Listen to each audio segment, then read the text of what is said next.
இந்த மெர்சி அம்மா நல்லா இருந்த அம்மா திடீர்னு காலை எடுத்துட்டாங்க அப்படின்னு சொல்லும்போது உண்மையாகவே ரொம்ப மனசு பலகீனப்பட்டது, ரொம்ப மனசு வலிச்சுது. என்ன பிரதர் சொல்றீங்க, காலை எடுத்துட்டாங்களா? ஆமா பிரதர், காலை எடுத்து. என்ன பிரதர், விரலைத்தான் எடுப்பாங்க, சர்க்கரை இருந்தா விரலை வேணாலும் எடுப்பாங்க, காலை எடுத்துட்டாங்கன்னு சொல்றீங்களே? ஆமா பிரதர், உண்மையாதான் பிரதர், யாரோ சொல்றாங்கன்னு உடனே அவங்க எடுத்துட்டாங்க பிரதர், எனக்கே தெரியல அப்படின்னாரு. எனக்கு ரொம்ப மனசு பாரமாயிருச்சு. ஆண்டவரை ரொம்ப நான் ஆண்டவர்கிட்ட கேட்டேன். இந்த இந்த இங்க ஊழியத்துக்கு வரும்போது கூட ஆண்டவர் அவங்க என்ன வார்த்தையை சொல்றதுன்னு கேட்கும்போது, இந்த ஜனங்களுக்கு நீ ஞானத்தை பத்தி பேசு, ஞானம் ரொம்ப முக்கியம், அறிவு ரொம்ப முக்கியம், புத்தி ரொம்ப முக்கியம்.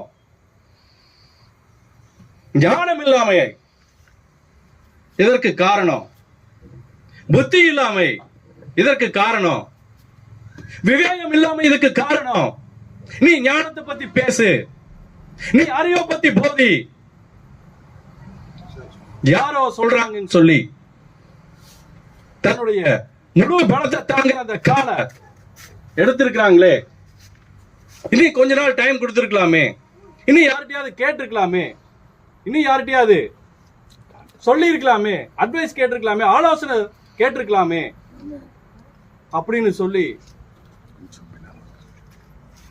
புலம்புன, அழுத ஆண்டவர்கிட்ட. ஆண்டவர் இதைத்தான் சொன்னார், இந்த ஜனங்கள் புத்தி இல்லாமையினால இப்படி பண்ணிட்டாங்க, இவர்களுக்கு புத்தியை பத்தி போதி. எனக்குள்ள புத்தி இருக்கு, எனக்குள்ள ஞானம் இருக்கு, எனக்குள்ள அறிவு இருக்கு, என்னை பற்றி தெரிந்தும் இவங்க இப்படி நடந்துகிட்டாங்களே, நான் இருக்கிறேன், உயிரோட இருக்கிறேன், நான் உயிரோட இருக்கும்போது இவங்க ஏன் இந்த மாதிரி செஞ்சாங்க? அவங்க கஷ்டப்படுறதை என்னால பார்க்க முடியல. எங்கிட்ட ஆலோசனை கேட்டிருக்கலாம், எங்கிட்ட முட்டி போட்டு அவங்க ஜெபிச்சிருக்கலாம். எத்தனையோ ஊழியக்காரங்க இருக்காங்க, பாஸ்டர் இருக்காங்க, அவங்க கிட்ட ஜெபிச்சிருக்கலாம். ஆண்டவர் ஏதோ ஒரு சொல்யூஷனை கொடுத்திருப்பாரு. ஆனா அநியாயமா தன்னுடைய ஒரு காலை இழந்து நிக்கிறாங்களே அப்படின்னு சொல்லி ஆண்டவர் புலம்புகிறத, ஆண்டவர் உங்களுக்காக கண்ணீர் வடிக்கிறத எனக்கு முன்பாக காமிச்சார்.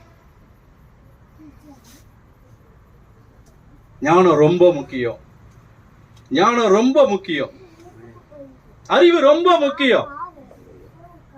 நம்ம எத்தனை வேணா படிச்சிருக்கலாம், எத்தனை பெரிய டாக்டர் வேணாலும் இருக்கலாம், ஆனா நம்ம அந்த ஞானத்தை யூஸ் பண்ணலினா, புத்தியை யூஸ் பண்ணலினா நம்ம அட்டர் வேஸ்ட் ஆயிருவோம்.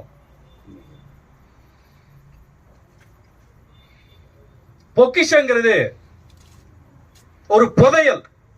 எனக்குள்ள அந்த புதையல் இருக்கு, என்னை தேடுகிறவருக்கு அந்த புதையல் கிடைக்கும். அறிவுங்கிற புதையல் கிடைக்கும், ஞானங்கிற புதையல் கிடைக்கும். தேடும் போதுதான், தோண்டும் போதுதான் புதையல் கிடைக்கும். புதையல் வெளியே இருக்காது, எல்லாருக்கும் தெரியற மாதிரி புதையல் இருக்காது. புதையல் மண்ணுக்குள்ள தோண்டிதான் இருக்கும். மண்ணு தோண்ட தோண்டத்தான் புதையல் கிடைக்கும். எல்லாரும் அறிஞ்சது, ஆண்டவர் அதை வெளிப்படுத்துகிறார். ராஜாக்கள் பூமிக்கு அடியில தான் புதையல புதைச்சு வைப்பாங்க. அப்பேற்பட்ட ராஜாக்கள் புதையல புதைச்சு வைக்கும் போது இயேசு ராஜா நமக்காக புதையல புதைச்சு வைக்காம இருப்பாரா? நம்ம அதை தேடணும், அறிவை தேடணும். ஞானம் வீதியில் நின்று கூப்பிடுதுன்னு சொல்லி வசனம் சொல்லுது. நீதிமொழிகள் 1ஆம் அதிகாரம் 20வது வசனம். ஞானமானது வெளியே நின்று கூப்பிடுகிறது, வீதிகளில் சத்தம் விடுகிறது. ஆமென். ஞானமானது வெளியே நின்று கூப்பிடுதான், வீதிகளில் சத்தமிடுதான். என்னை வாங்கிக்கோங்க, என்னை வாங்கிக்கோங்க. எப்படி பழ வண்டியில் வந்து விற்கிறவன் அந்த பழம் இருக்கு, இந்த பழம் இருக்கு, வாங்கிக்கோங்கன்னு சொல்றானோ அந்த மாதிரி ஞானங்கிறது இயேசுதான், அறிவுங்கிறது இயேசுதான். அந்த இயேசு வீதியில நின்று சத்தம் போடுறாரு, என்னை வாங்கிக்கோங்க, என்னோட அறிவை வாங்கிக்கோங்க, என்னோட புத்தியை வாங்கிக்கோங்க, என்னுடைய விவேகத்தை வாங்கிக்கோங்கன்னு கூப்பிடுகிறாரு. ஆனா நாம தான் அசட்டை பண்றோம். நாம் அதை வாங்கிக்கிறது இல்ல. அறிவை தேடணும், புத்தியை தேடணும், தேடினாதான் அது கிடைக்கும்.